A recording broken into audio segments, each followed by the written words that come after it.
observe if they would like. So I believe that is going now as well. Last thing I need to do is just read through our hearing script, just covers the procedure for the hearing, and then we'll jump right into it. So this is the January 5th, 2022 session of the zoning hearing examiner docket. My name is David Sturkey. I'm the zoning hearing examiner for the city of Cincinnati, and I'll preside over this hearing. The case before us today is case number ZH20210180. The purpose of this hearing is to allow applicants and opposing parties to testify and to offer and refute evidence and testimony. This hearing will follow the rules found in the zoning code and the supplemental rules of the zoning hearing examiner. All testimony and evidence that an applicant or any opposing party wishes to offer must be presented at this hearing, unless someone has submitted evidence or testimony in the form of writing prior to this hearing.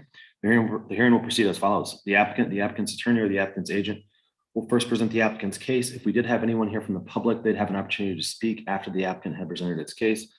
I'll give our zoning plans examiner, Wes Munzel, an opportunity to provide any testimony that he would like in addition to his staff report.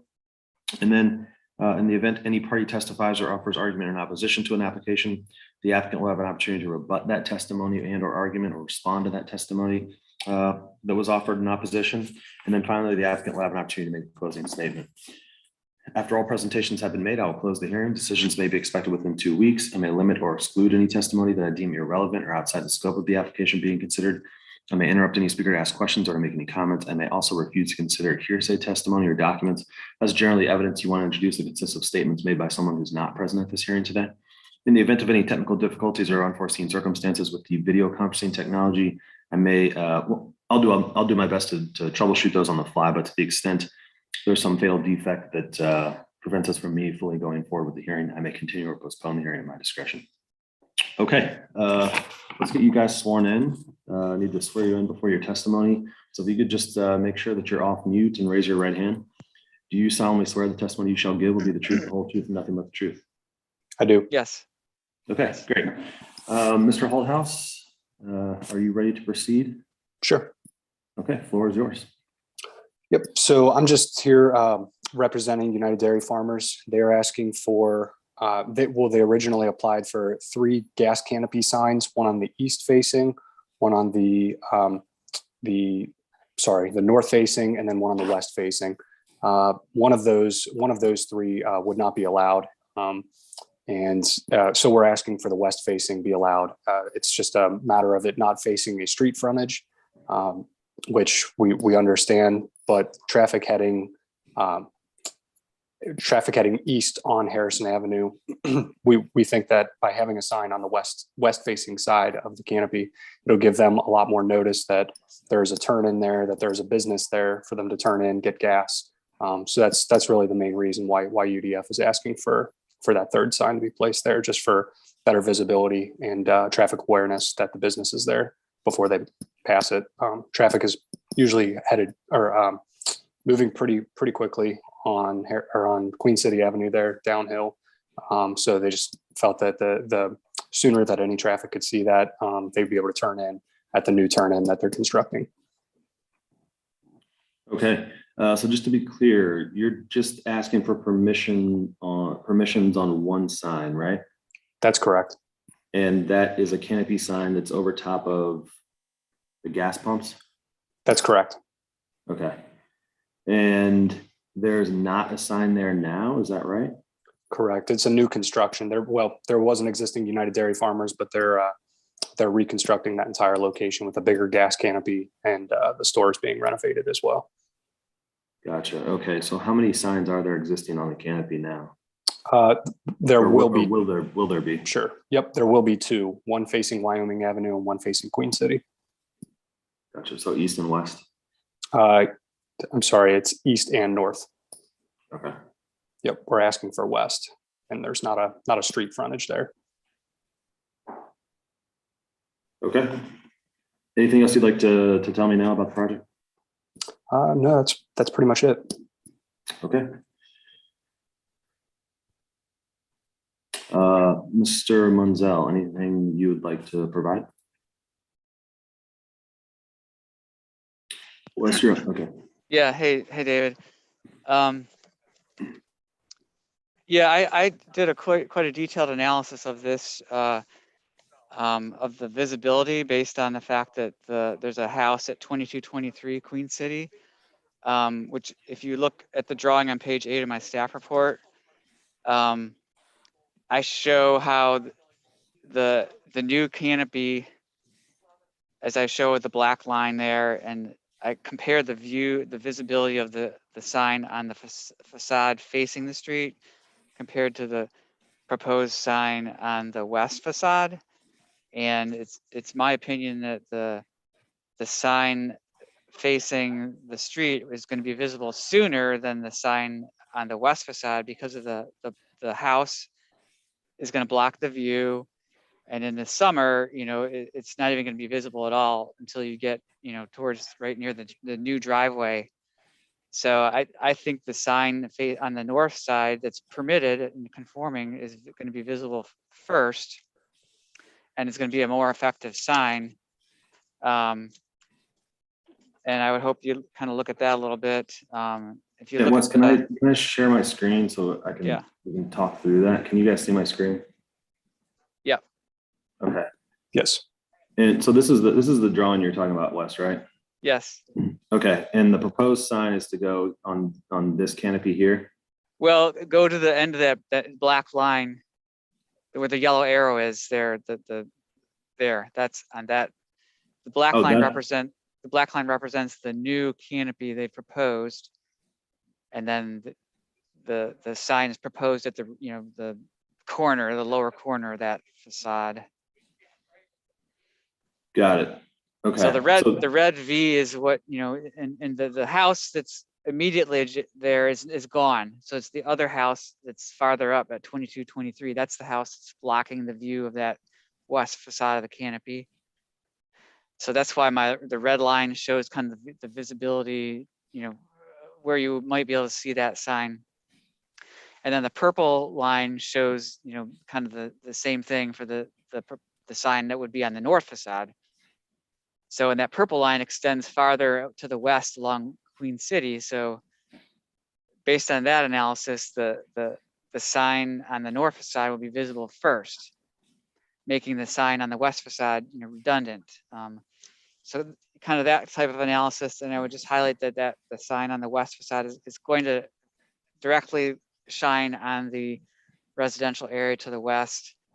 And also that there's not really any kind of hardship that's been shown to justify a variance. They have adequate signage that's permitted. They have an existing ground sign that's permitted. If you were to go to page 4, you can see some of the ground sign is visible. We're kind of, it's a little bit subjective on, where things are visible and not. So, but the UDF's been there for 25 years. I just think that the proposed sign is redundant, not effective, not visible, and it definitely will negatively impact the neighbors to, that it would shine on their windows. Okay. So, this, I appreciate these drawings, and these line of sight drawings. But I'm always, I hate when geometry gets too involved with these. It's never my strong suit. But thinking about this, Wes, if the northern sign on the northern facade of the canopy there, isn't there some argument that because of the angle, that it might not be immediately apparent? The signage might not be immediately apparent or be able to make it out because it is facing sort of away from the oncoming traffic, where this one is facing towards it and might be more recognizable earlier, even though this one might, the edge of this one might come into the line of sight before. Does that make sense? I would just defer to the page 4 of the report that shows the existing signage on the existing canopy, on that north facade of the canopy. I think you can see that one. It's a little blurry just because you're so far away, but it's the same. It's visible. You can see the ground sign there too. I just don't Okay. think that the other sign is needed. But you could argue it that way. I mean, that's certainly, Yeah, it's quite debatable. This is quite a debatable proposal. yeah, But I think the negatives outweigh the positives. okay. Thanks, Wes. Anything else you wanted to point out from your report you think's pertinent for my analysis? I mean, I would just say that it does definitely, certainly 100% shine the light from the sign would shine on the residential property that's to the west. There's a couple of trees in there, but there's second floor windows, there's gaps in the trees. The trees are only there, have leaves for 6 months of the year. So those are a few things I would just highlight. Thanks. Okay, thank you, Wes.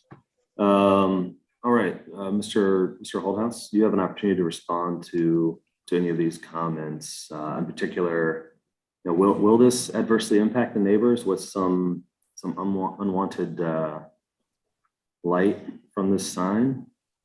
Well, the distance from the canopy to the neighbors is several. I mean, I believe it's well over 100 feet. Yeah, there might be some brightness there. I can't argue that it is going to be facing directly towards those homes. So there may be a bit of adverse impact there. But your point is right about the angle of the north facing sign. You might not be able to catch that sign. You might be looking at the edge of it and not the actual face of it when driving down Queen City Avenue. So that was really the big point that we were trying to make, was that sign may not be very visible to most people heading down Queen City by the time they get to it. So, but there were some great points made. So we understand. Okay. All right. And to be clear, there is, on the existing canopy, there is no west facing. That's correct. Okay. All right.